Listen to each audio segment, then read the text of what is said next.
let's say someone, right, they've done their research, they're working on their people skills, Mm-hmm. and they're like, all right, I'm ready to buy my first home, my Mm-hmm. my first investment home, or I'm ready to buy my first uh unit, right? Sure. What is when someone's getting ready to make that big purchase, right?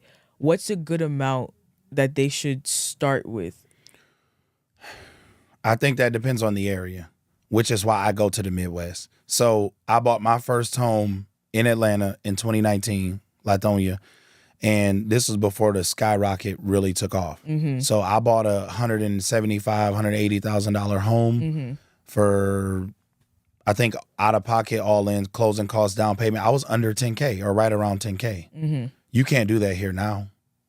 Homes, the average purchase price is right around 400, 450. Mm-hmm. So I mean, you think, 400,000, 5% down, that's 20K. I can take that same $20,000 to the Midwest and buy a $40,000 house with 20% down, which is only $8,000. I can do it twice. And I'm a net $500, $600 a month cash flow from 2 units. I'd rather do that. So that's why I say everybody's why is different. Like if you're looking for a home for yourself, and let's just say we're in Atlanta, you trying to buy your first home, single, no kids, I wouldn't buy one home. A home is not an asset. Not if it costs you money. You got to pay utilities in it, water, lights, and you're not renting to nobody. That's not an asset. Who cares if it goes up in value? That's not an asset to you. It's interesting you said that because there's just this huge debate on social media. Is home ownership versus renting? Which one is overrated versus underrated? I see that a lot too. Grant Cardone, I love Grant. Follow a lot that he says, and he's right in regards to home is not an asset. I agree. The older generation finna get you. Hey, listen, it's not.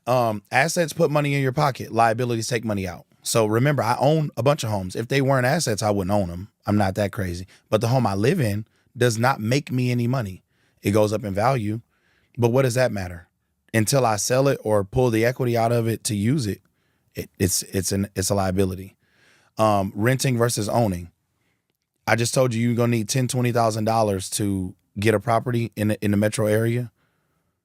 That's 2 years worth of rent, $20,000 in some spots, at least 18 months worth of rent. So some people are like, why would I put down 20K and I have to pay my mortgage every month when I can just go rent? That might be true. However, what I noticed back in corporate America is whoever has the most power wins. In your home, you got power. The mortgage will never go up on you. You control that. It's yours.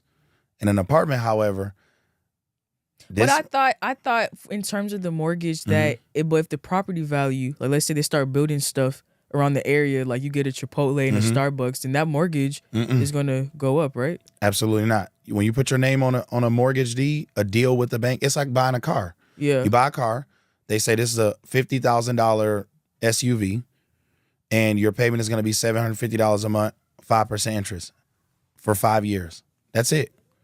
If your car goes up or down, think about it. Cars go down in value, right? Does your car payment get cheaper because the car went down in value? Same thing with a mortgage. It ain't gonna get more expensive. So renting versus mortgage, let's say I buy a house today. I'm out of $10,000 out of pocket, and I gotta pay $1,200 a month. You rent for $1,500. You like, see, I kept my 10K. But what about when the move-in specials come around and they say, hey, you want to renew your lease? Because now we're raising it to $1,750.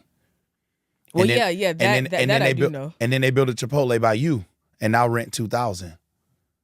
And then when you move, you lost all that rent money. See, when I sell and if I decide to leave out of my house and I sell, I'm gonna get what I paid for it at least back, right? Which means all those monthly payments I made, they're coming back to me. And if it went up in value, I'm gonna get that too. So now I basically lived for free, got all my money back. And then the surplus, I'm going to use that to go buy another home.